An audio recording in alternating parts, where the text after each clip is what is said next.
Everyone to the Poverty and Homelessness Board Executive Committee meeting, Thursday, July 8th, sorry.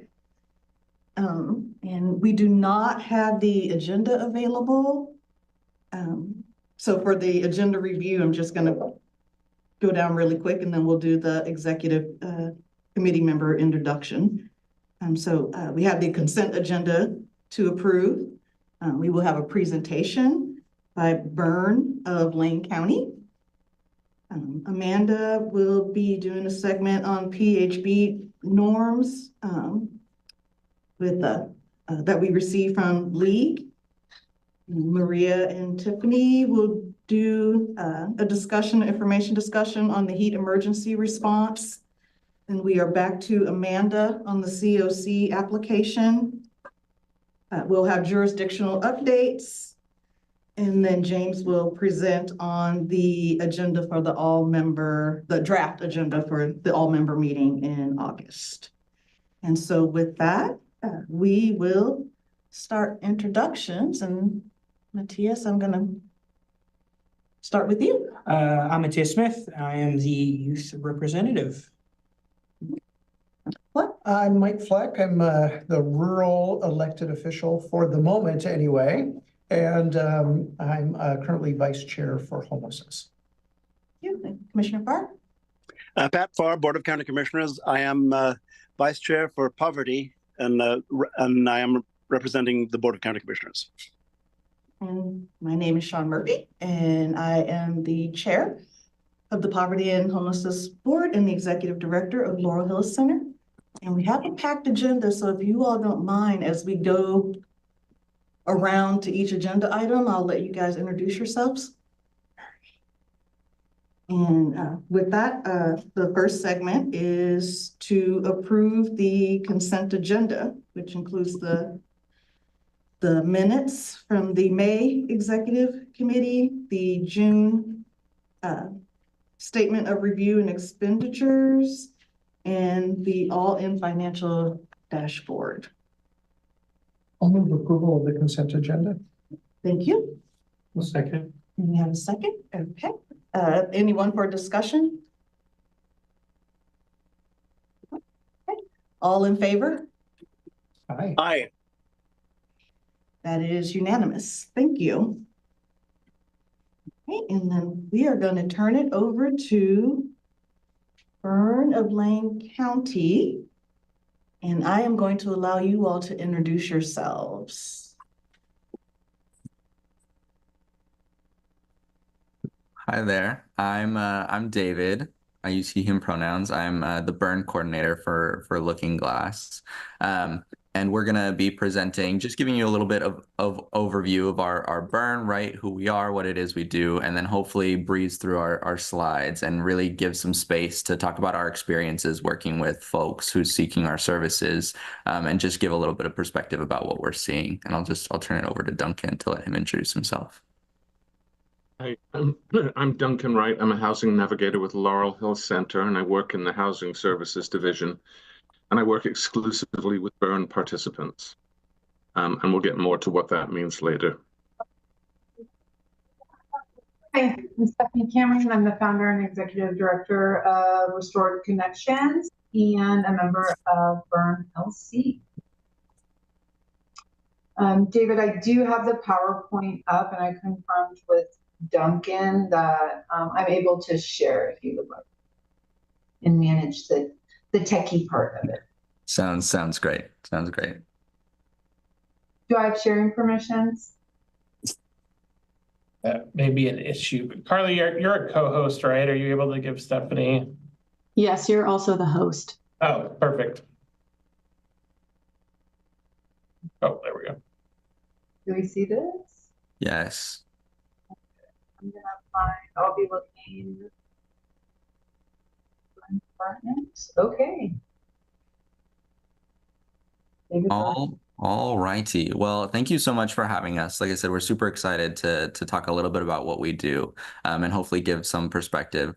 This is Bern Lane County, right? Bern stands for Behavioral Health Resource Network, and these are the collection of 11 agencies that we work with in our Bern. There are a couple different Berns in Lane County, but we're here to talk specifically about ours. So if you want to go to the next slide, Stephanie. To just give you a little bit about our burn, right? Really, our goal is to increase access to services for all Lane County residents, right, who struggle with substance use disorders, whether they're ready to address those substance use concerns or not. Right. We want to ensure that the services we're providing are low barrier and culturally and linguistically specific. And you'll hear those phrases a lot because they really are cornerstones to our burn, right? And when we talk about working towards this goal, a lot of our agencies have really expanded the services we're able to provide, and we're working to coordinate between these 11 different service providers to improve that access, right, to culturally and linguistically matched care, so that way we can hopefully have better outcomes for individuals. If you want to go to the next slide. So all of the 11 agencies that we're talking about today and the services we're talking about were funded out of Measure 110, right? Decriminalizing substances and reallocating cannabis tax money to supportive services. All of the services that we're talking about aren't necessarily funded by Measure 110, but as a result of Measure 110, we can connect folks. And these are just some of our shared values and principles. I'm not going to go through all of them. As I said, we're really trying to be low barrier, right? Reducing the number of steps it takes someone to get connected to services and being person-centered, knowing individuals are the experts of what's going to work for them, right? Every individual is coming with different experiences, different histories, and allowing them to kind of lead the work for our communities, right? If you want to go to our next slide. Super important to this process is our coordination of care, right? Working with 11 agencies is hard sometimes. So we have bi-weekly coordination meetings where we can all get together and talk about what's working, what are some of the barriers we're identifying. We spent a lot of time in those burn meetings really working on our burn hotline, trying to make it as low barrier and as person-centered as possible. And when I'm talking about that hotline, we have a 24-hour hotline where folks can call and get connected to any of the services that are offered through our burn providers, right? And that's shared via Emergence, Whitebird Clinic, and Looking Glass. So someone can call that hotline and get connected to easily 5 different agencies if that's what they're looking for, right? So that way that individual doesn't have to call every agency, answer the same questions again. They can call, receive a referral via Unite Us, and then that agency is going to reach out to them, right? That's the whole goal of that hotline. A lot of the language of Measure 110 and a lot of the goal behind Measure 110 is improving reach to historically underserved and excluded communities, right? This is a huge goal of Measure 110 is filling gaps to those who have been disproportionately harmed by substance use, criminalization, all of these external factors, right? So as a result, many of our agencies provide access to care that is culturally and linguistically specific, right? Emergence offers through their Transilient program, LGBTQIA2S+ mental health and SUDS treatment, right? They also have their Juntos program, which offers Spanish-speaking services. At HIV Alliance, they have their community health workers who are there to support BIPOC individuals navigating health disparities, right? Transponder with their queer-specific SUDS treatment and peer support. Them and Out of the Box Health Equity Coalition did a lot really in the beginning of our burn to support burn partners in providing feedback to how we can better improve our services for folks who identify as LGBTQIS and BIPOC, right? And so this is where I'm going to hop off and kind of give it to Duncan to talk a little bit about the services that are offered more broadly.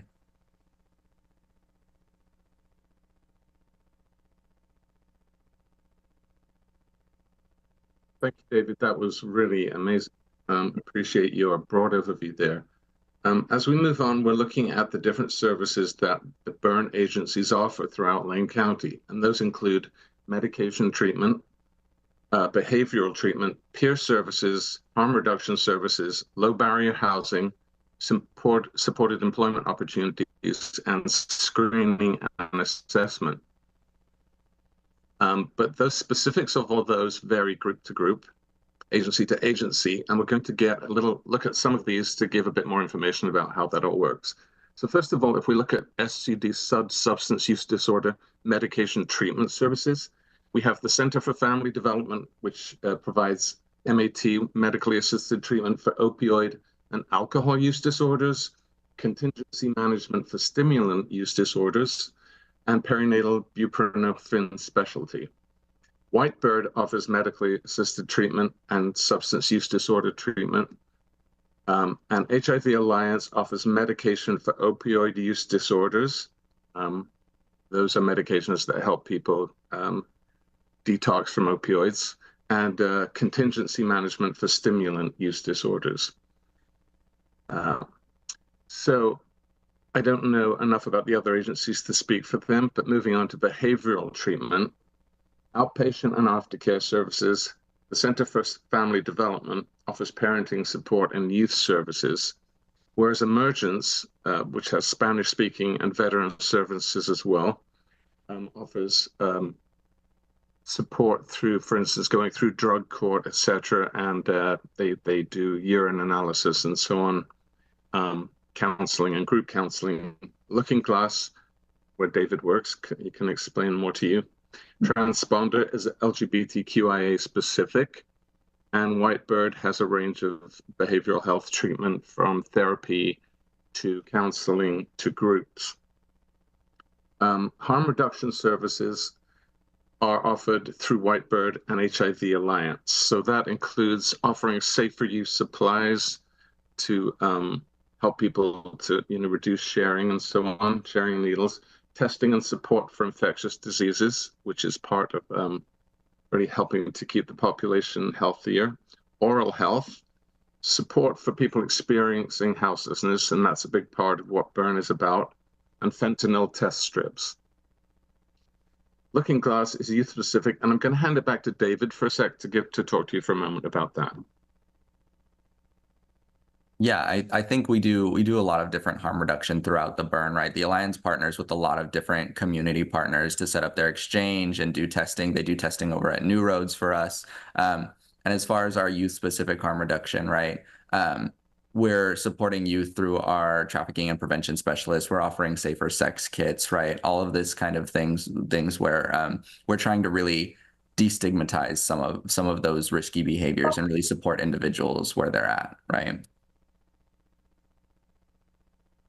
So moving on from there, we're looking at low barrier housing, and that's the field I'm in at Laurel Hill Center. But also helping in the housing world is shelter care, and the participants at shelter care must be experiencing houselessness and be enrolled in other burn services.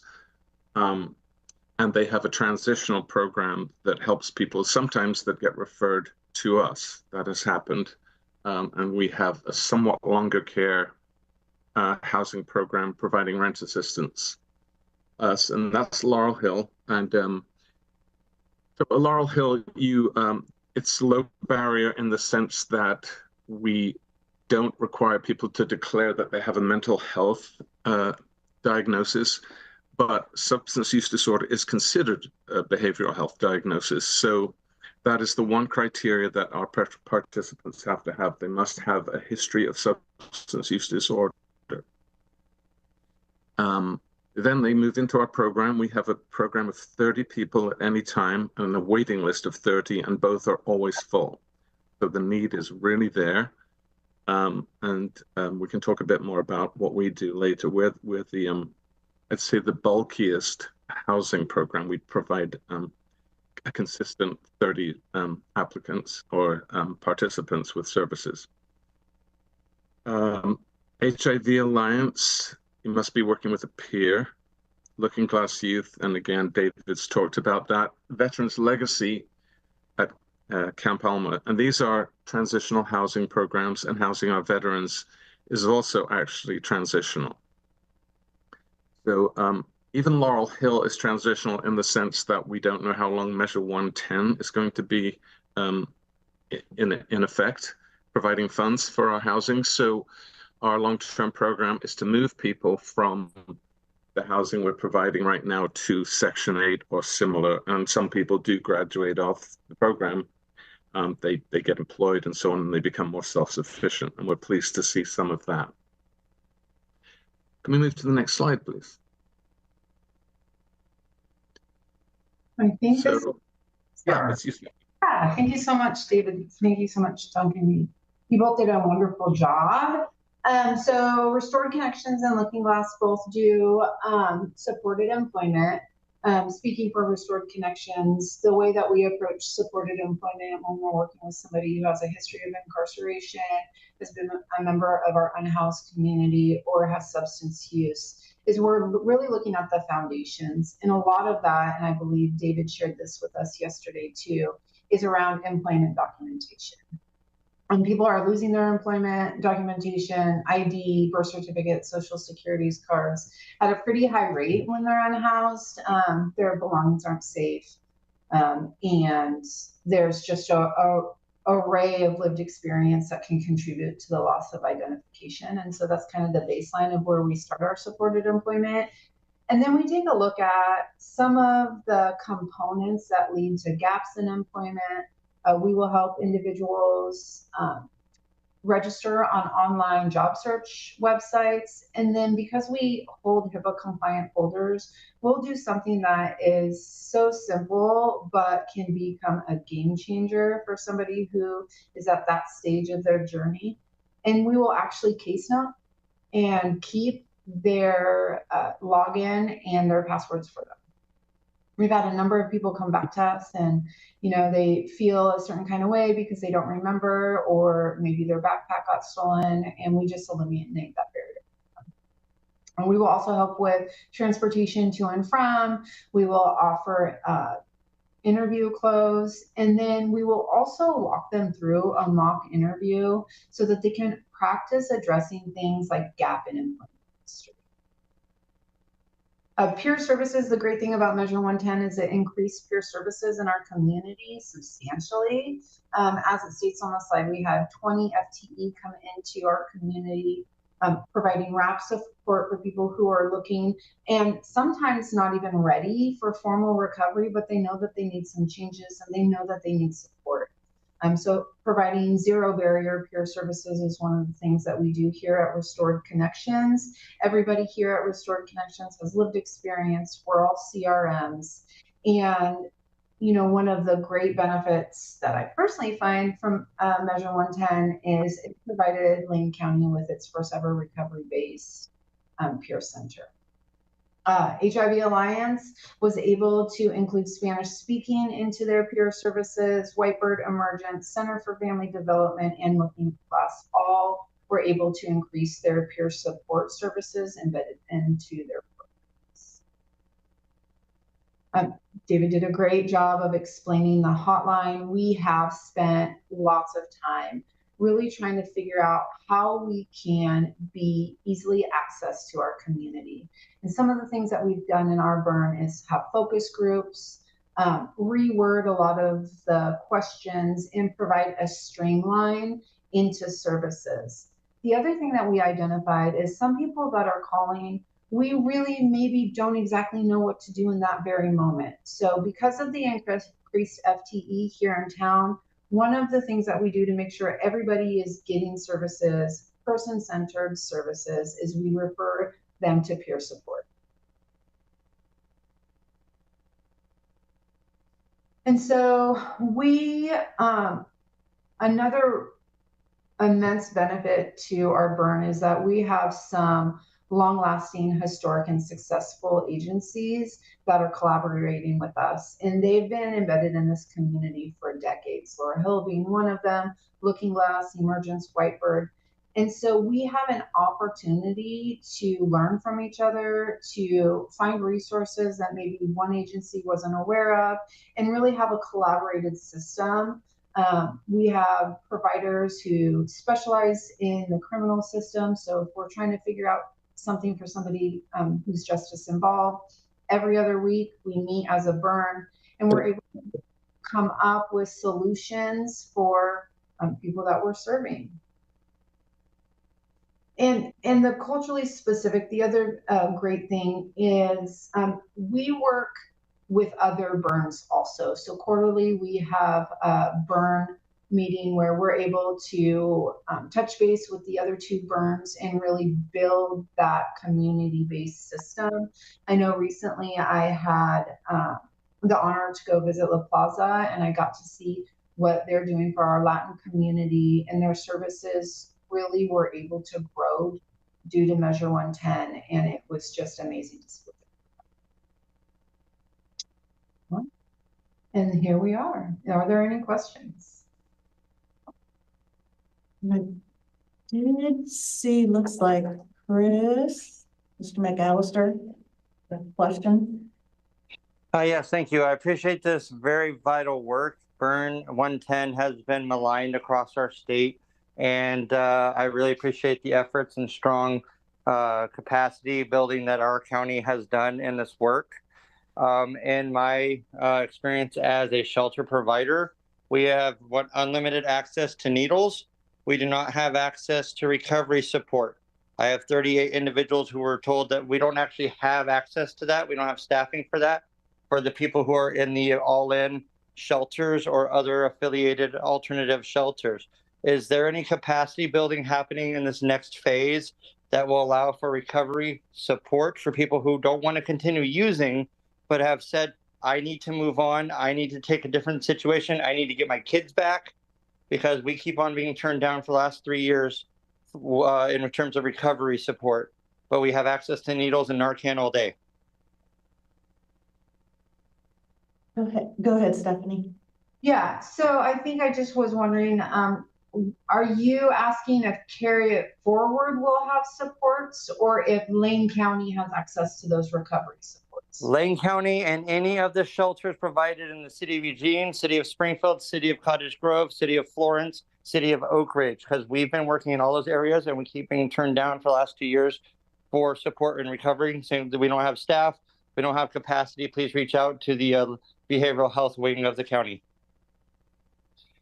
So Restore Connections has capacity to work with anybody who's seeking recovery services. And so we don't turn down people. We have 0 denials of services since our grand opening, and we're definitely here to partner with you. As far as the question around, is there funding that's going to be provided to shelters? I wish I had information on what Measure 110 is going to look like in the future. What I can share with you and what is public knowledge is that this next application is a competitive application, and individuals who were previously awarded Measure 110 funding are not going to take precedent. So that was posted on the Oversight and Accountability Council's YouTube page. And so any questions that you have regarding Measure 110 or the process, it's all public knowledge. And if you would like, I could even find that YouTube link for you. Yeah, I'll put it in the chat for you. Thank you so much. And again, thanks for the awesome work you all do. Do we have any other questions? Could those slides be sent out to us? They're asking presenters if the slides can be sent out. I'm sure we can send our slides out, right? I don't see why we wouldn't be able to. David, do you have access to the video also? For the OAC? No, our video, remember? Oh, I have the link to the video, yes. We can send that out. We have a little overview for Burn LC, right? Which kind of gives you a shorter version of our presentation. So I will send that out as well. Thank you. And can you still access, well, I don't even know if this is true, but I thought at one time with 211, if you use that website, which I know a lot of people are familiar with, can you get connected to the burn through 211 or?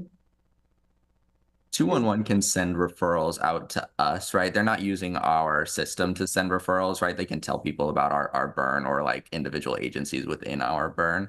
But the easiest way to, like I said, get connected to any of our 11 burn agencies would probably be to call our hotline, specifically because we have the ability to make a direct referral, right? I take that information as a screener and send it to a specific agency, and then it's on that agency to reach out to that individual.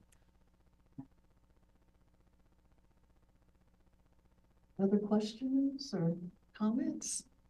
Just as a follow-up, I am going to post the Oregon Health Authority, Oregon.gov's link to take you straight to the Measure 110 page. On that page, you're going to see all of the agendas, the minutes, and the YouTube links for the previous meetings, and then you'll see the future meetings too.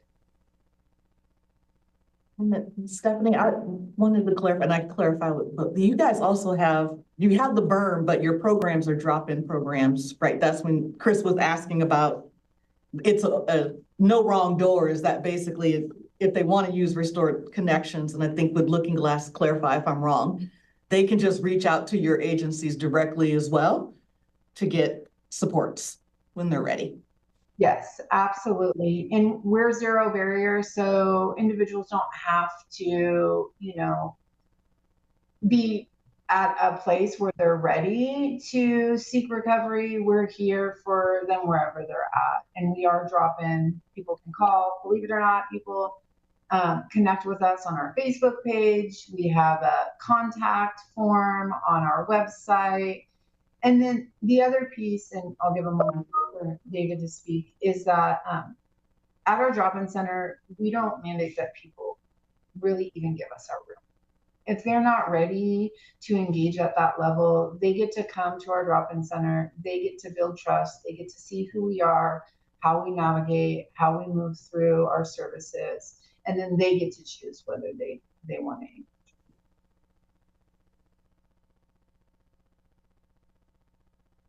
If there aren't a ton of questions, I think part of our invitation here, right, was talking about some of the stuff we're seeing, particularly with unhoused folks, right, and the services they're trying to seek. So what I did is I pulled some information from Unite Us, right, the system we use to send referrals, because in our screening we asked a question about safe and secure housing, right? Do you have safe and secure housing? And when I was pulling this information, I found that 56% of folks calling our hotline receiving a referral report not having safe and secure housing. And then that gets broken down to 3 different housing types, right? First being living on the streets or a place not meant for human habitation.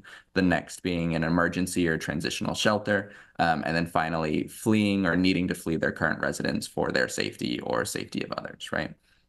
So of those 56% of folks who reported not having safe and secure housing, another 53% said they were living on the streets or a place not meant for human habitation, right? A lot of the folks who are calling our services are literally homeless, in unhoused and unsafe situations. So we're really trying to work with individuals and meet them where they're at to meet that level of care, whatever that is, right?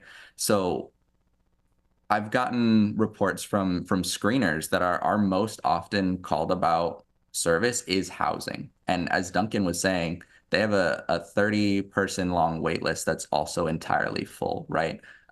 Shelter care, they're often at capacity as well. So when our housing providers are at capacity, we train our screeners to refer to, as Stephanie said, peer support. Peer support's really there to try to fill those gaps, and they can navigate a lot of those other goals that aren't necessarily included in the burn. So across our major peer support agencies, RCPC, the Alliance, right, and our 3, well, we have a few different housing providers, but of the ones that I pulled reports for, Laurel Hill, Shelter Care, Housing Our Veterans, right, those funded specifically for housing, they're taking a quarter of all of our referrals, right? And a lot of those referrals are specifically housing needs, right? And I also want to point out that I think this data is probably underrepresenting the amount of people calling, because not everyone receives a referral, right? When someone hears that we don't have housing, they sometimes disconnect, right? Regardless of the referral we can send. So I just want to stress that we've identified that housing is a real need for the folks who are accessing our burn services, right? Those who are struggling with substance use, whether they're ready to address it or not.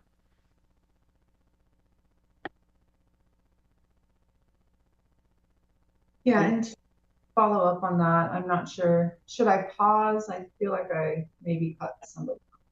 Go ahead. I was just gonna say, following up with that data, here at Restored Connections, we see 2 things. We see people who are ready to engage in recovery services.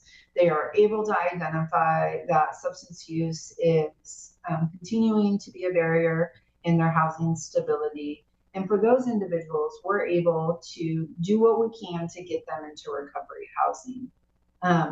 So in the first quarter of 2024, we had 332 individuals in our center accessing and seeking safe and secure housing. I'm really happy to say that in the second quarter, it looked like almost 100 of them were housed because we currently have 235. And we are using the same housing resources as everyone else, aside from our access to recovery housing. It's a very underutilized service for those who are ready. Like Chris was saying, he has 38 individuals who are ready to address their substance use, who are looking for other services. And those are services that we do provide, and we provide successfully. The one unfortunate barrier we're currently facing is due to the influx in one of our only resources for recovery housing, which are flex funds. Both CCOs have currently put a freeze on flex funds. And so of the 100 people that we potentially housed in recovery housing over the last quarter, we no longer have that resource. And we got that information. The second CCO today has shut down their flex funds applications. And that's going to cause a lot of continued insecure housing in our community. The other thing that we see are individuals who are oh, I'm sorry, Lucy. I just couldn't quite hear what you said. The sound was a little garbled. Could you just explain again, what was it that the CCOs had shut down? I just couldn't quite hear it. Yeah, so sorry. So as of today, we got our second notification that Trillium has closed, hopefully temporarily closed, their flex funds applications. So one of the resources that we leverage the most to get people from rough sleeping or houselessness into recovery housing is our flex fund services through Medicaid, our local CCOs being that of Trillium and Pacific Source. Commissioner Carr. We also, at Laurel Hill, if I may for a sec, we also support our participants often with going to Trillium or Pacific Source to get deposit funds or application fees, move in, first rent, that kind of thing to help get transition from homelessness into getting into somewhere. So that's a really important thing. Stephanie, thanks for sharing that. And is that because they're oversubscribed? They just don't have the funds? I believe in the email it said that there's just a huge amount of applications coming in. I know that we see at Restored Connections, we submit anywhere from 4 to 15 flex funds applications a day. And we have been doing this for over a year. And the problem is it's one of our only resources to get somebody secured into recovery housing. And really having additional resources to support this life-saving option, like recovery housing, is really something that, you know, I hope in the future. I know that our state just passed a House bill providing $18 million to other areas of the state to increase their recovery housing. And I know that our opioid settlement money also is being designated to recovery housing. So one of my goals as the executive director of Restored Connections, and in fact, I attend that meeting right after this one, is to really make sure that Lane County is being represented at a state level so that we can be recognized as an area of the state that needs recovery housing, and we need the infrastructure. So hopefully I'll be coming to some individuals on this call with more information on how Lane County can use the opioid settlement money for infrastructure and recovery housing and recovery services. We have a couple minutes, so I'll get to you. Yeah, let's move along from where my comment was going to be. We had a pretty comprehensive report yesterday at the Mental Health Advisory Committee from the CCOs on, it included flex funds, and that sounded a little bit contrary to what you just said. So I'm poking into that to see exactly what you mean, because they were talking about the flex funds being available, albeit a little bit slow getting out of the gate. So I'll just send a message through to both CCOs to get a little bit of clarity on that. Hopefully I'll have it before the end of this meeting. I was going to say, Trillium just did a presentation at Laurel Hill, and then I drove over here. And so, and what they had said was, because of the new benefit of the health-related service needs. And that team that did the flex funds is also doing that climate benefit. Exactly. That they have been overwhelmed because of the heat wave of also trying to get the HRSN and the air conditioners out.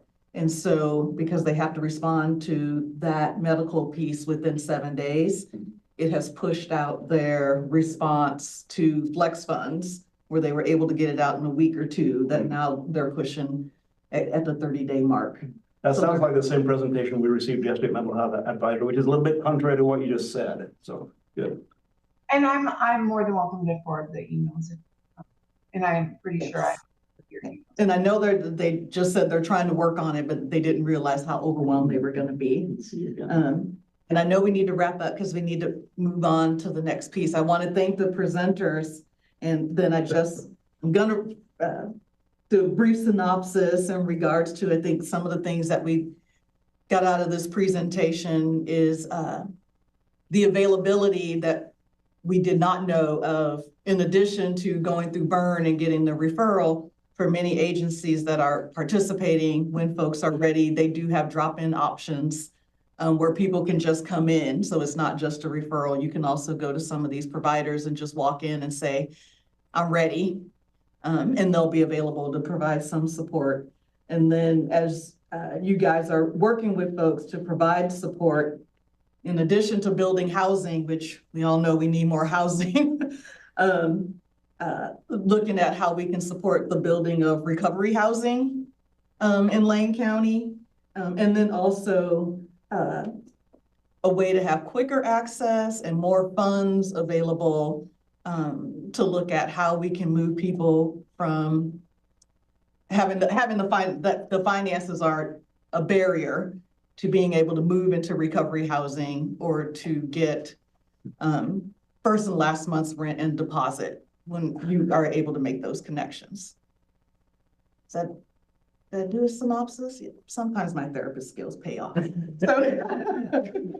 So I want to thank you all again for coming and for agreeing to send us the PowerPoint and the links. And who knows, maybe we'll invite you all back soon. Thank you. Thank you. Thank you. And with that, I am going to turn it over to Amanda, who is going to have a discussion about the PHB norms recommendation by league. Sure. So I'm just presenting this, I guess on behalf of league. We didn't have I don't think we have a league member in the room, but if we do, feel free to jump in. So this was a response to the league was asked as our lived experience advisory group to sort of advise on originally what we were calling a code of conduct for the Poverty and Homelessness Board. And really the conversation they had was around what would make a space for the PHB safe for people with lived experience and what would make that a welcoming body and a welcoming space for people to join and participate fully. And so that was sort of the conversation that league had at that meeting. And from that, I sort of pulled that information together and from that was able to get some high level kind of group agreements, which is now what we're calling this document rather than a code of conduct. And just things we can all agree on as a Poverty and Homelessness Board, how we want to sort of conduct ourselves and how we want this space to look for everyone who might want to sit at the table. And so Kate has added here at the beginning the purpose of the PHB. And then from there you can see we've summarized some items that came out of that discussion at League. And the first is honor the purpose of the PHB, which is above. Treat all members and guests with mutual respect, participate fully and transparently, assume good intentions, remove judgment, honor lived experience, and be aware of and work to reduce power dynamics, and then be informed and seek to learn. And so there's an explanation. I don't know if I want to get into the details of each one, but it's in your packet. And I think the idea is that each member would then kind of sign on to this and we would have this group agreements. And I think the idea is that this could be a living document if there are other things that come up Or if there are additional edits today, we can certainly add it. So it's still in a draft form. So I think we're still seeking feedback and can add to this as things come up or as we continue to especially engage folks with lived experience, but this is meant to be sort of things we can all agree on, whether you come with lived experience or not. But as things might come up, we can always add it to make it a safe and welcoming space for everyone. So I'll open it to see if there are questions or comments or any additional edits of anything that we might have not included that might be beneficial. And for the executive, we did make some edits since the other day as well. Open the floor for discussion.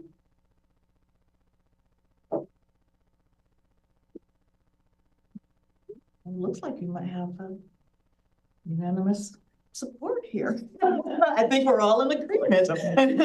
Mayor Venice, did you have a question or comment? No, I just wanted to voice that I think this is a good document. I think it makes a really solid start, and I'm glad that you worked to put it together. So I just wanted to voice my support for it. And this certainly was made from League, but I with that lens of lived experience is sort of how it started, but I think it's gotten to be more general. But I think it was great that we were able to kind of have it lead with that group and go from there and certainly edit as we go. I think the idea is that this would be approved at some point by the full PHB. I'm not sure what. Yeah, I think it would have to go to, yes. Okay. The full. So if you do read through it and have any additional thoughts that come up, we can certainly continue editing if needed. Well, I'd like to thank Lee for that work. And I know when we had our pre-meeting, I had discussed about the piece that we'll put at least some kind of document around Robert's rules. A really short one, because I went to go Google it and I'm like, oh, some of these are like 4 pages long. I don't let us pick and choose which one of these are most relevant and that we use the most often. And so we all have a shared document to work off of in regards to how the flow of the meeting works too, so people know when to chime in. And so so that last one, the be informed and seek to learn, was sort of speaking to that from League, was that just they want to feel like everyone has the same training and the same understanding if they don't come to this with a lot of understanding of acronyms and Robert's rules and how meetings function. And so the idea is that everyone would be provided that orientation, that training. And likewise, members that come without lived experience might participate in a poverty simulation or similar training so that we all kind of can come to at least a close place and understanding. So I think we'll incorporate the Robert's Rules piece as well into our PHB orientation going forward and that sort of thing too. Can I offer, I don't remember the language, but you can probably come up with it from the City of Cottage Grove Council rules. It's on our website. We talk about using Robert's rules, but not, and I wish I could remember how it's worded, not down to the 12th edition, minutia, because you don't want to end up bogging down to that level. So while I certainly appreciate Robert's rules and the ability to facilitate, productive meetings, I think that it also, when you start getting into the finer points, can get a little overwhelming. We also have language of the Board of Commissioners too. Okay. You could adapt kind of the same language to make it consistent throughout Lane County. Like almost verbatim what you said, Mike. Sounds great.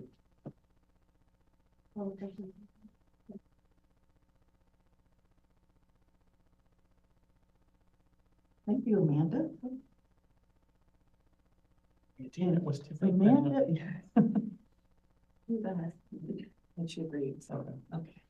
So we are going to switch on the agenda items and move one around because we're waiting for one person to log in, which me and Amanda, you get to go if you're okay for the COC application.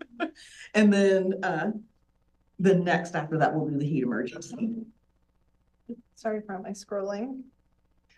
No. Okay, there we go. You didn't know.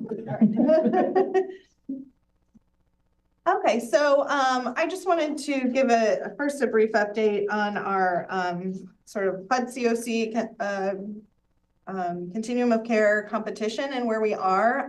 So We have now completed our grant inventory worksheet, which basically summarizes our grants for this upcoming renewal period and what we're eligible to renew. And so that was just submitted last week, and I'm going back and forth with HUD on that this week. And so that's kind of the last step before the notice of funding opportunity comes out. And so we're actually expecting that any day could come out in the next couple of weeks, and we are expecting that in June. So just so the board is aware that we will be bringing various HUD COC items to the full PHB or the executive committee over the next couple of months, such as our ranking and our new projects and those sort of big decisions that have to go to the board. And then, of course, approval of our full COC application when that is ready. So over the next August and September meetings, I expect to be on your agenda regularly.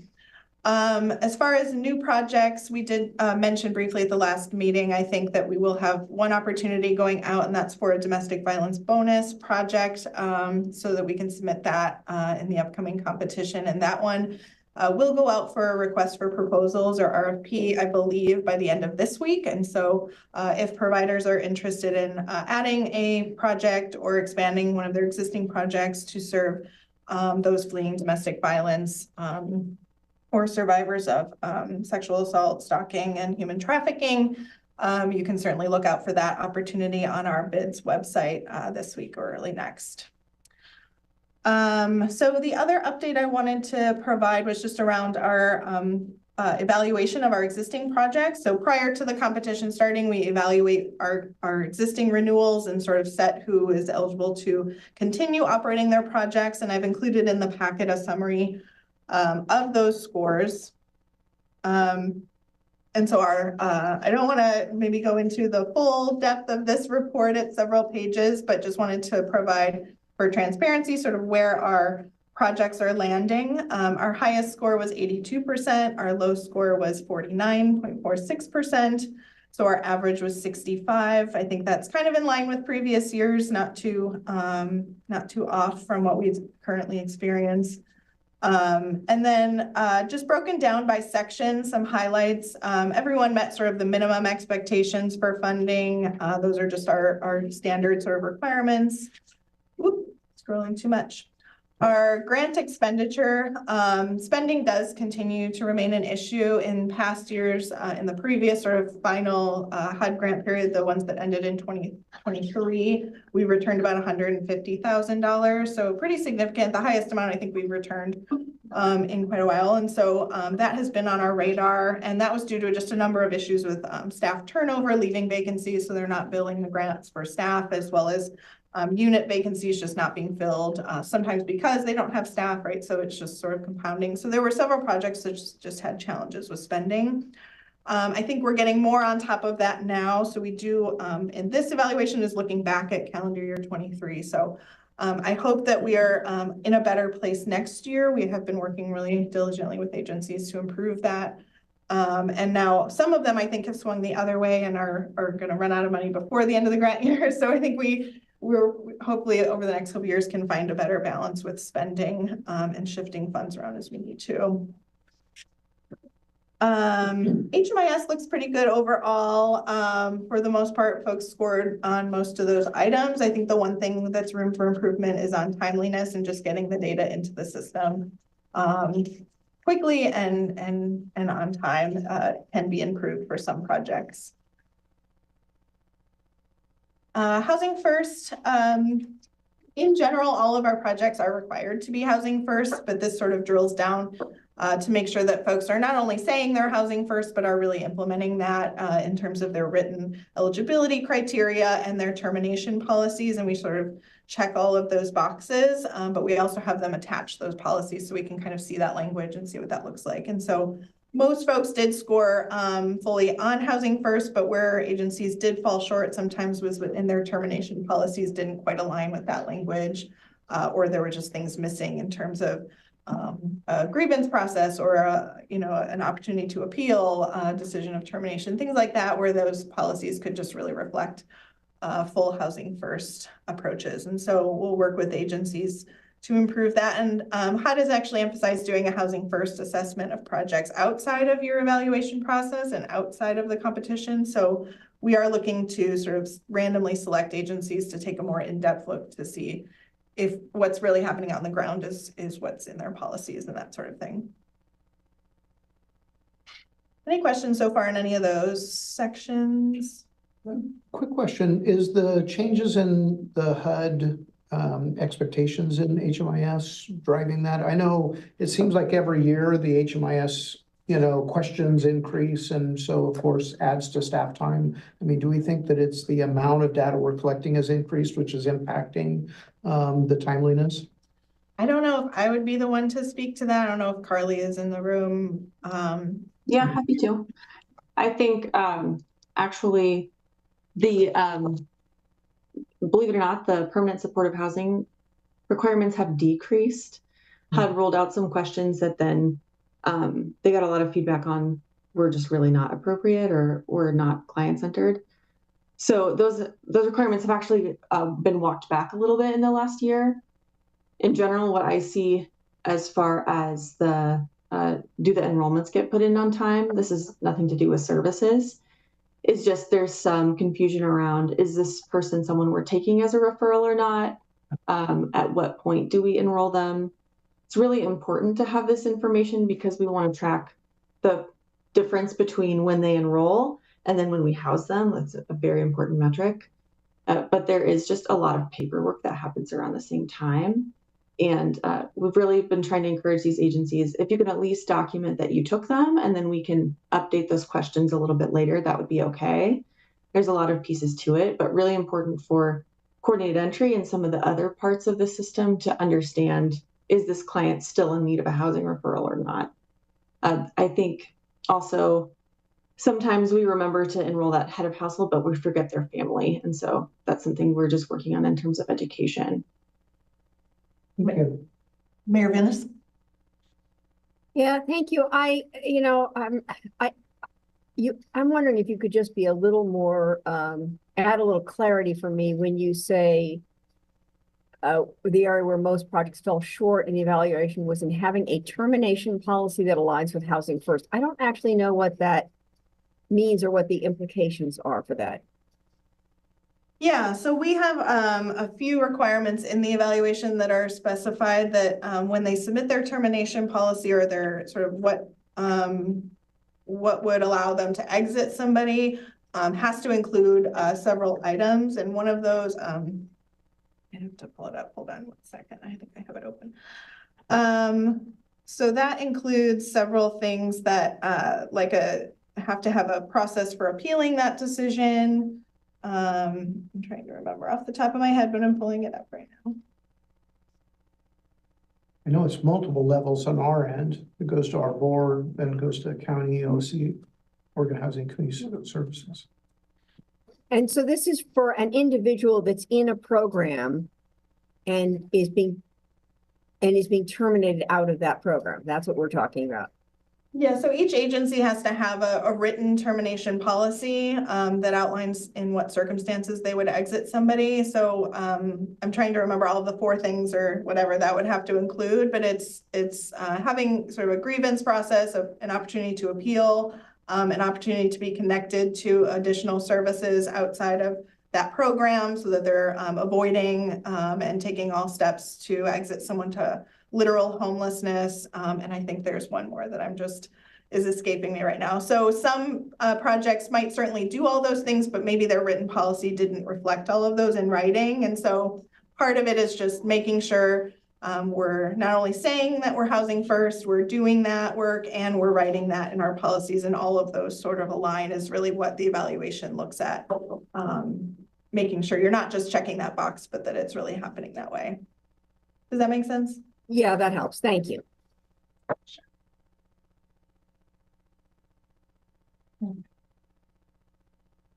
So the next section was equity and inclusion, and this is added over the last couple of years, and the committee has expanded on what they're looking at here and has drilled down into a couple of specific areas they wanted to look at. And this was really developed in looking at examples from other communities and what they were looking at in their COC evaluation. And so we're still kind of getting a baseline of where folks are at. And I will say folks are at very different places, it seems, in where they are with their equity work, but everyone is doing some sort of steps to address equity in programming.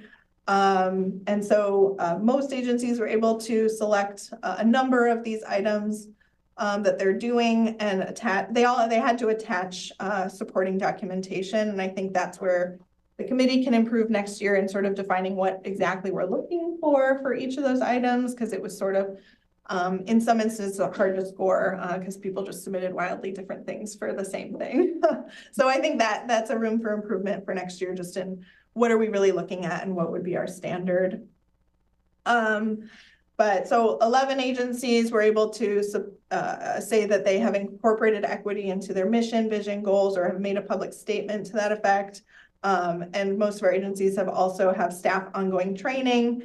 You can see the others, some have done them, some have not. So a couple of items all the agencies are doing, and some really are lacking. But like management applies an equity lens. That was one that we had the least amount, but that was also one where it was difficult to score. Sort of what do we mean by that, right? So I think those are areas we can look at in improving what exactly we're looking at next year. But I think overall, not all agencies have sort of fully stepped into that work or really understand how equity really connects to homelessness and to the work that they're doing. Some have looked at disparities in their outcomes, some have not. So I think Lane County can do some work this year, especially to sort of provide guidance in what can you look at, what data do you have, where to start, what are those steps that you can take as an agency so that we can all get to the same place. So I think we all have room for improvement here. Can we take Counselor? Oh, yeah. Go ahead. Thank you. Before you move from this, my question is this the sort of equity requirement, is it tied to the HUD funding, or is it coming from like an HNHS requirement? Just curious about that. Yeah, so this was added as a HUD policy priority, I think last year or the year before. They outlined their policy priorities in the notice of funding. And so we have to respond to a variety of questions around racial disparities and equity and how we're evaluating that. And we sort of pass that along to agencies as well to review how they're incorporating equity and how they're assessing their disparities in their programming, especially when it's in terms of access or outcomes. At each agency. So great. And then my follow-up question to that is, do we know like how much HUD is weighting that? The reason I'm asking is because, like you said, people are in different areas, and I'm wondering if this is an area of like central support or things that we could do to help organizations elevate their equity work so that they could continue to receive funding. yeah, I can't recall what portion of our score in our COC application it made up last year. They typically sort of start with a low amount of points. Performance of our COC really takes up the majority of our score. So I don't think it's a huge weight in our COC application, but they do tend to increase those things as policy priorities change. And we kind of take the same approach with the evaluation. We kind of introduce things slowly. We have it be a small amount of points, and then we kind of gradually increase as we see where folks are at. And so it wasn't a huge amount of points the first year, and I think we're slowly increasing now that we see where people are and where we can expect people to be next year. Great, thank you.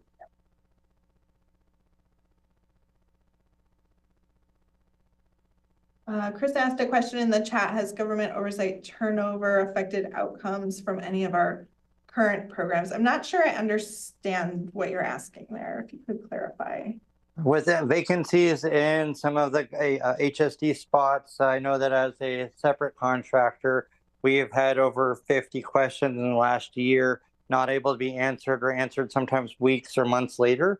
So trying to get the training and the oversight and ability to address situations in a timely manner to be able to help with either a correction of a form, an update of a grievance, et cetera, with people having to move around and fill in vacancies.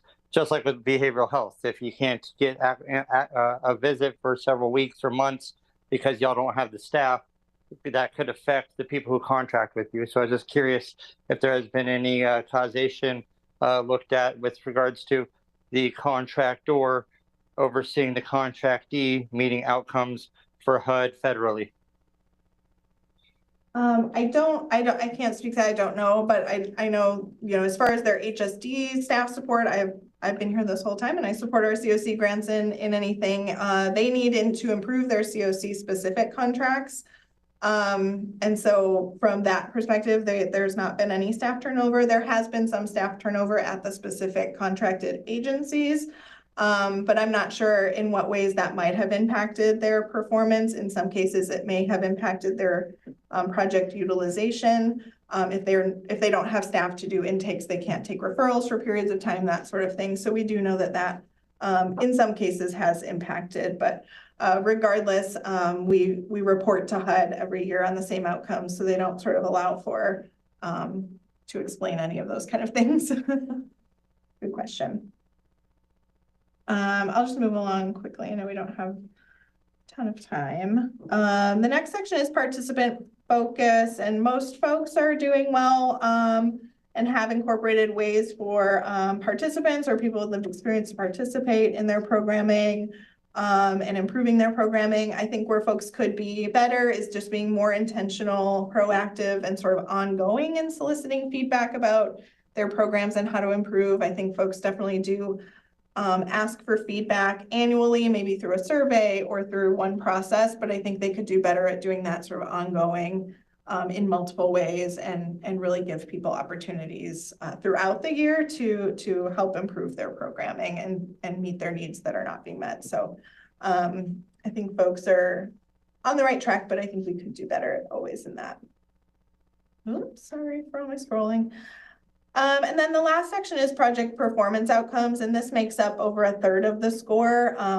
That's an emphasis by HUD in our COC application to ensure that this evaluation really emphasizes project performance and whether folks are improving system performance. And so the highlights I guess I want to give are that overall performance does need to improve, I think, for almost all metrics. Some projects are doing better than others, you can see in the charts. There are, I will say, a number of things that could impact these, like, right, staff turnover, if they had vacancies throughout the year, and also just data quality. And so if they're having any issue with their data and their performance might not be reflected correctly. So we're working with a number of agencies to just improve those various aspects, but based on the data we have, these are their outcomes. And you can see 72% were housed within 90 days on average. Some programs are certainly housing people more quickly, and then some are taking longer rates to house folks. The general expectation used to be 60 days, and we've expanded that to 90 days over the last couple of years, just given the market of housing that we have. On average, our exits to permanent housing or permanent destinations from these housing programs is pretty low at 30%. We would expect this to be much higher in the 80 to 90% range. So this is definitely something we want to focus on in the upcoming year. Just really looking at exits from these programs and who's exiting and why, and making sure we're working with projects on sort of tenancy supports and avoiding exits to homelessness and making sure we're doing better. Because these are all folks that ended up in a wrap housing or permanent supportive housing program and then ended up exiting to a non-permanent place. So we want to make sure once they're there that they're staying there or that they're going on to something additionally permanent. Peter, did you have a question on this? I did, Amanda, thank you. It's actually for the first chart that you showed, and I just want to make sure I'm clear on what I'm looking at. So the benchmark says at least 90% of participants, and then the chart title is percent of participants that were housed. And is that a kind of a labeling error, or is that the same population that we're talking about, or the same N, I guess? Yes, it's so what the evaluation looks at is just those that were housed in the reporting year. So not those that might have been housed and remained housed, but just those that were housed and had a move-in date in 2023. Right, but so say for example, I'm looking at the Vet Lift program where I'm seeing 100%. That's 100% of the people who were housed, not necessarily 100% of the people that were referred. Am I Am I reading that right? We're not looking at all the people that were in the program during the year, just those that had a move-in date in 2023. Great, thank you.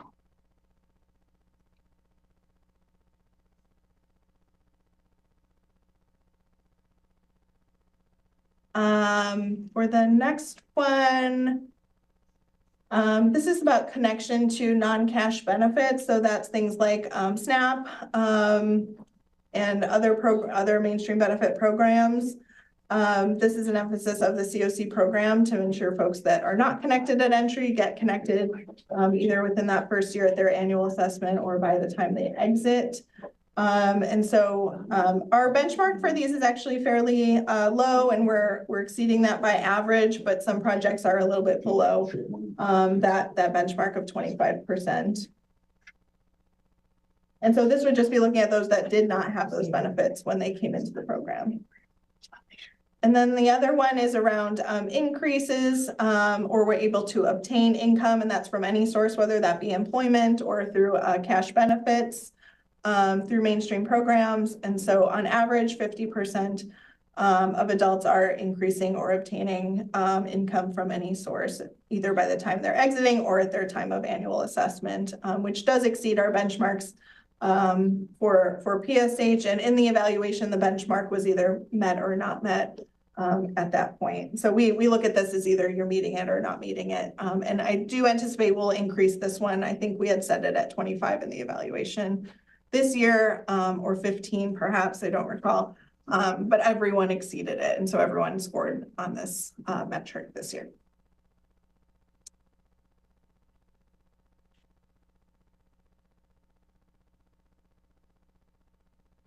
So overall, just in general, we just keep improving on really emphasizing evidence-based practices, increasing the evaluation expectations from year to year based on sort of what folks are meeting and what they're not, and just continuing to sort of inform that process. The evaluation committee takes a look at it each year and sort of sees where folks are scoring, where not, where we need to kind of adjust questions, and how we can be more clear in what we're asking and what we're evaluating and setting those expectations. So we'll continue to do that and really emphasize looking at some of those performance outcomes where we're not performing as we would expect, and figuring out why and how we can support those agencies to do better, so that improves our system overall.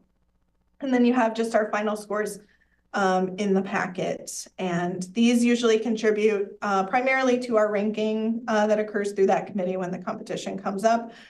Typically, they will look at an average of multiple years of scores, just because, right, one year could have an off year where they had a staffing issue or they just had poor outcomes for whatever reason. And so we do typically look at a 2 to 3 year average of scores for these projects. And then our 2 new projects that were funded in fiscal year 23 have not yet started, so those were not evaluated. Any questions? That was a lot. Mayor Venice? Yeah, I have one. Could you just go back to that last slide with all the agencies where they each got their, we saw the percentage? Yeah, that one. So I understand this whole process, and I guess I feel as if these programs are not all equal, right? I mean, some are serving different kinds of populations. So I guess I'm a little concerned about a single score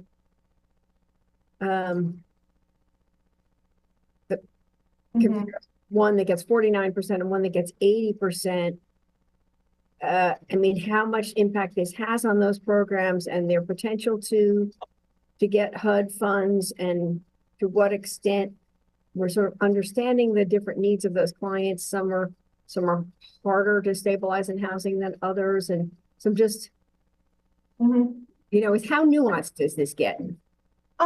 Yeah, so it's yes and no. So the majority of these projects are permanent supportive housing under HUD, and so would have really similar expectations across the board, regardless of population that they're serving, would have the same performance expectations from HUD, with the exception of, right, we have one, our McKenzie rapid rehousing program and our Connections Rapid Rehousing program, but have fairly similar outcomes expected to PSH actually under HUD, because either project type could serve those coming from coordinated entry and those at the highest vulnerability. And through our coordinated entry, right, we are referring just the highest priority to any of these projects. And so the expectations would be pretty similar actually across the board.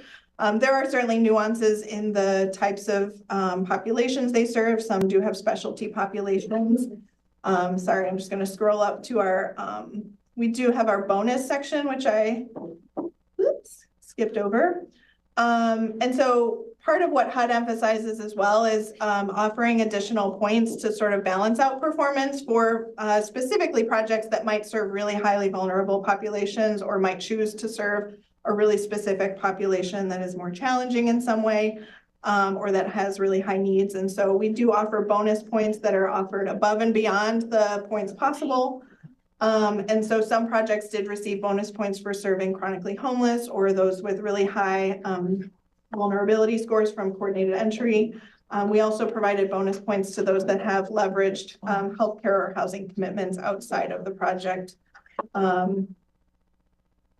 such as MLK and those projects that have like those types of healthcare commitments included. So we do offer additional bonus points to sort of balance those out, if that makes sense. Thank you. And I know there's a couple of questions, and I know, Chris, you had some questions, and we allocated.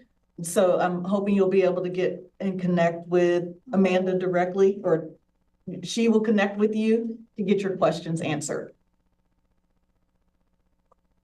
Thank you. And then with that, we're going to turn it over to Maria and Tiffany about on the heat emergency response. Sounds good. So I'll just go ahead and start us off, and I think Tiffany will kind of fill in some gaps. But I just wanted to share that I think that this response was one of the most effective responses that I've seen just in my time here with Lane County, because of the elements that sort of came together. And so it worked really well, and I've heard that kind of across the board. But the heat wave lasting from July 5th through July 10th was over a holiday weekend, which is something to certainly consider.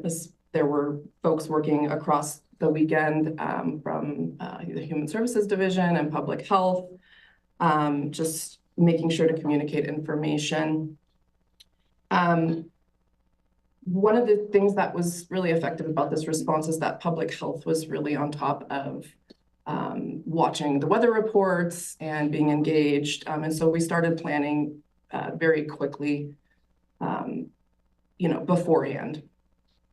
So another key piece of this response was that St. Vincent de Paul was hugely important in standing up a cooling center, which is really, not something they've really done before. So this is outside of their normal scope. So they were at the Lane Event Center from July 6th through July 10th daily. They served between 12 and 84 individuals each day. And there were a total of 172 unique individuals served with this specific cooling center. They partnered with the Public Health Medical Reserve Corps, who was able to provide some care to folks who were really having a rough time with the heat. And Food for Lane County supplied food for folks. They were also able to provide cold drinks. And then other services included transportation. So shuttles were running around the downtown area. They were distributing water to folks who maybe didn't want to come to the cooling center, but just clearly needed water. Other, services it was open to pets, which was really important for folks. Other responses that were really important, but there were a number of folks who stepped up and offered additional hours to cooling centers. So I know in Cottage Grove, the community center there, they had folks working throughout the weekend and, having additional hours open. And then HSD was sending out daily information and heat alert updates for individuals on the Severe Weather Collaborative, as well as a number of outreach groups in the community and LTD. So LTD was providing free rides to folks who were needing to get to any cooling spaces. Catholic Community Services was also offering a motel option for families, up to 12 families throughout the heat emergency. And then First Christian Church and Food for Lane County were offering water to organizations to be able to distribute more broadly. Outreach organizations like Black Thistle were providing supplies and waters to folks as they were requesting it across the community. And then we had organizations who maybe don't typically distribute water, stepping up, like Equitable Social Solutions was passing out water in the River Road area. And then another key piece of the response was the CCOs, so Pacific Source and Trillium, offering transportation and air conditioners to folks through the 211 and then the Unite Us platform. So that was a really big part of the response as well. And I will pass it over to Tiffany.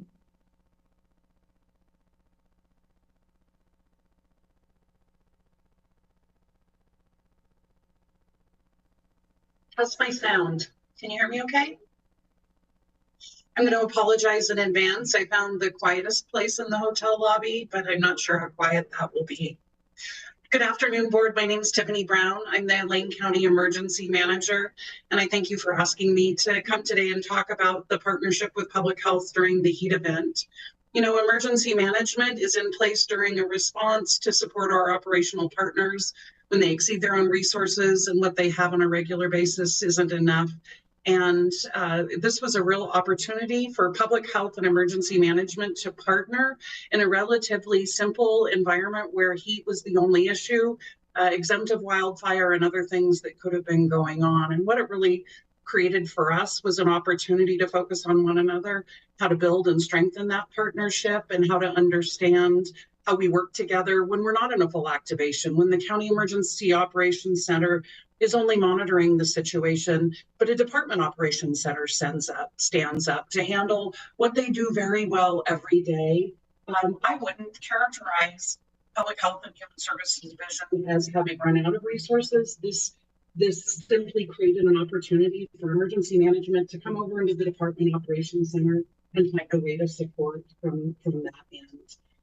What I did for the Public Health Department in that role was that I climbed into their incident management team meetings every morning, agreed to stand up a cooperators call. Maybe some of you took part in that. That was just a daily check-in for all of our county cooperators. I think we had as many as 130 on the call one day to hear the information at the same time.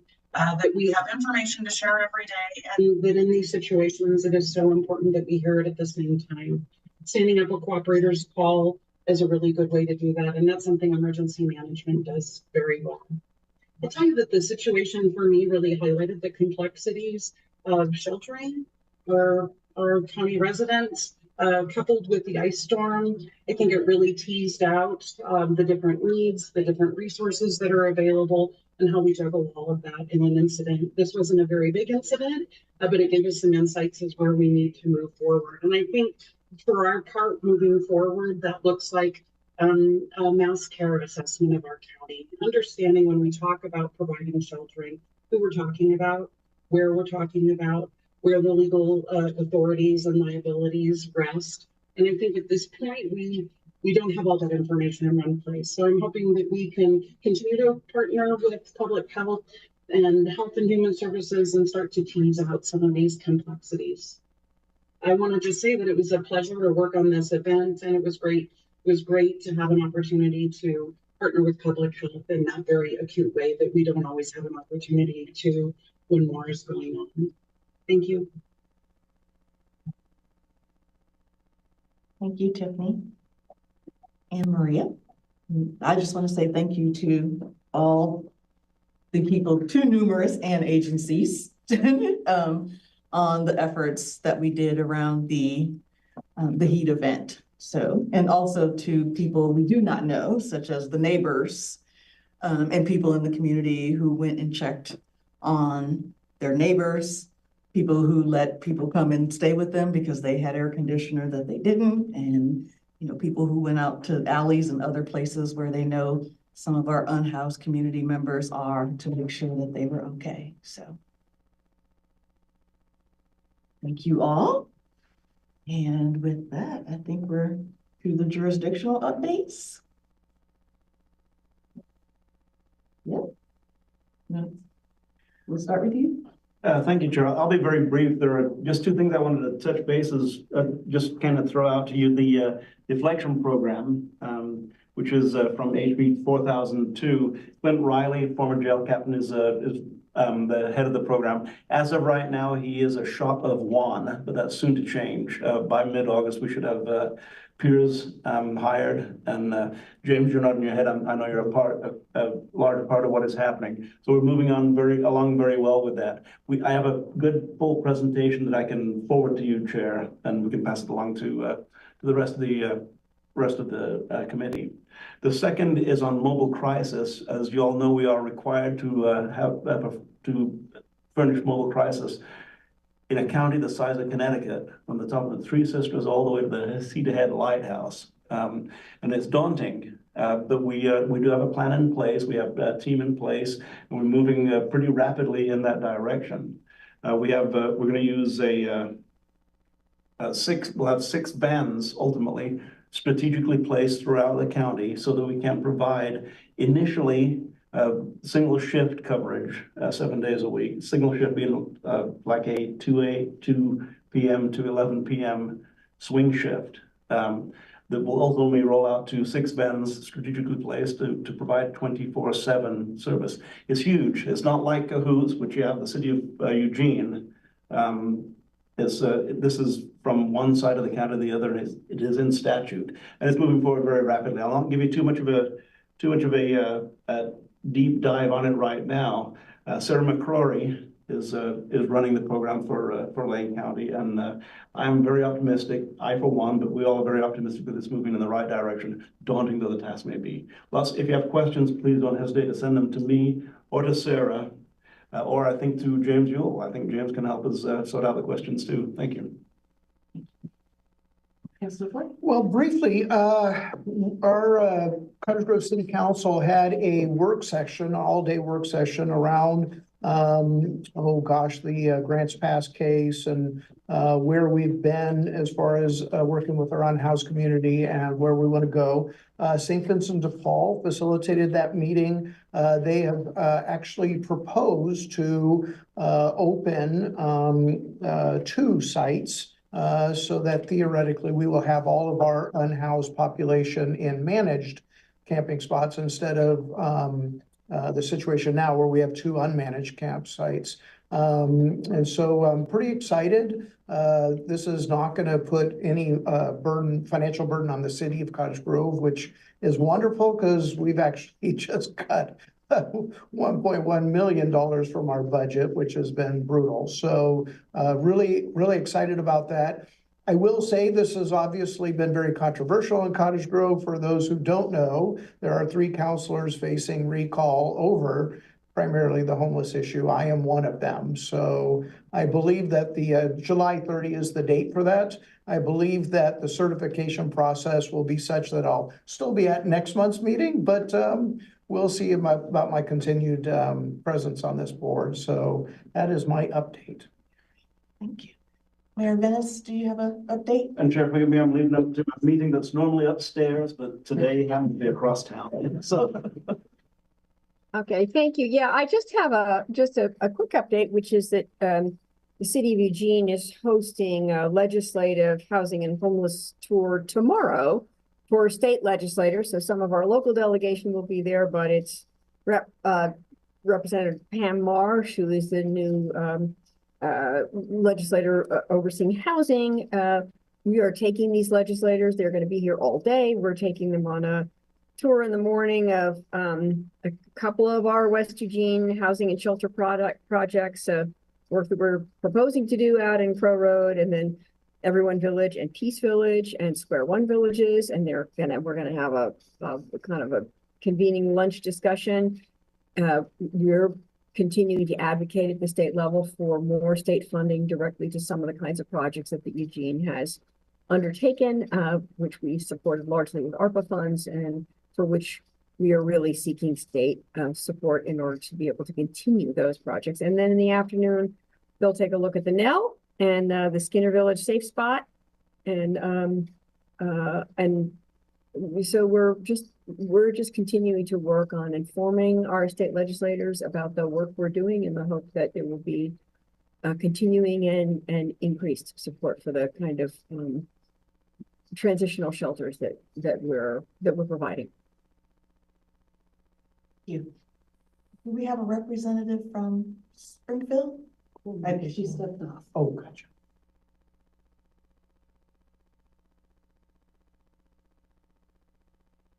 Our counselor had to leave early for another meeting, she said in the chat. Yeah. Okay. Thank you, everyone. James? Yeah, thank you.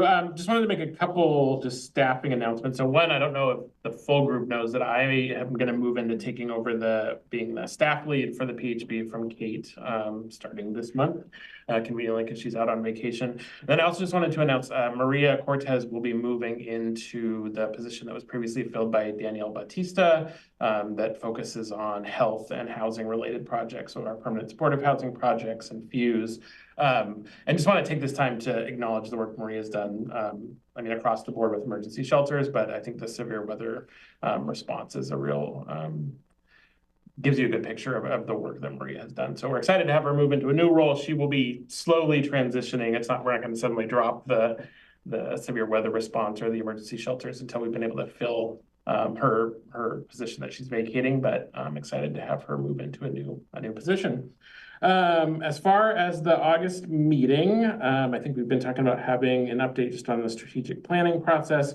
I admittedly do not know what the Admin Hub U of O research project is related to. I don't remember if either of you do. You will all find out. And then an update on All In Round 2. I believe we covered the severe weather response today, unless we're planning on having it ongoing. Unfortunately, the reality may be there may be another severe weather response by the time we get to the August meeting as well. And then as Amanda noted earlier, there may be a need to discuss the COC NOFA. And then there may be some coordinated entry stuff. Not to put you on the spot, this would be the September meeting. Potentially, yeah. So we may have coordinated entry written standards to review, as well as Matthias has been involved in the creation of a youth coordinated entry assessment tool that will need to be approved by the full committee. And so that may be ready come September. Yeah, Chris, go ahead. Just can we possibly get a follow-up from someone who may know about the Admin Hub? As one of the people who was part of the All-In Shelter Task Force, where all of the providers unanimously requested this before it was taken off of the All-In process and given to the U of O and moved back a year and a half. We are very interested in seeing what this does, because this was created with the help of former staff Katie Weiniger and former staff PK to try and make things more in compliance and make sure that we have better outcomes and better use those spend down needs that was previously mentioned. It's very important to those who are doing the hardest work and has not been deemed as a priority to those who are in the higher levels. My understanding is that's the whole purpose of being presented next month. They will be presenting. Yeah. I just don't know the details of what all they're presenting on, but that will be the discussion at August's PHB meeting. Thank you. And thank you for clarifying, because I know U of O is doing multiple research projects, and that's why I said I didn't want to say anything, because they're doing a lot on community work and what's going on. And so I didn't want to misspeak around the wrong project. So, so thank you for clarifying. All right. And with that, we are to wrap up. And so we have our next meeting on August 15th. That's the all-member meeting. It is in Harris Hall, which is hybrid. And then in September 19th, we'll have an executive committee meeting here again. what is the name of this building? 'Cause I have the address written down right here and I'm like. well, Yeah, we this is- call it the Housing and Community Action Office, and actually, Mike made a great suggestion that we will update the agenda to be a little bit more clear what the housing office training room is, and we'll include the actual location, the physical address moving forward, so. I do know the address is 1132 Lawrence. That's it. I have it written down. That's it. And then I know, because there will be a lot of questions, I will reach out as we're making because there was something else in the chat about, and we didn't have too much time to get more information about the crisis piece. So I will also make sure that we get that information, and because that's not within our scope of practice, to bring back to the next meeting of, if you want to reach out for advocacy in any areas around that program, what would be the committees or the individuals that you can reach out to with additional questions or advocacy for specific supports as they make that transition with the county. And with that, I'd like to thank everyone for attending the meeting today and participating. Stay safe and stay cool out there, and we will adjourn.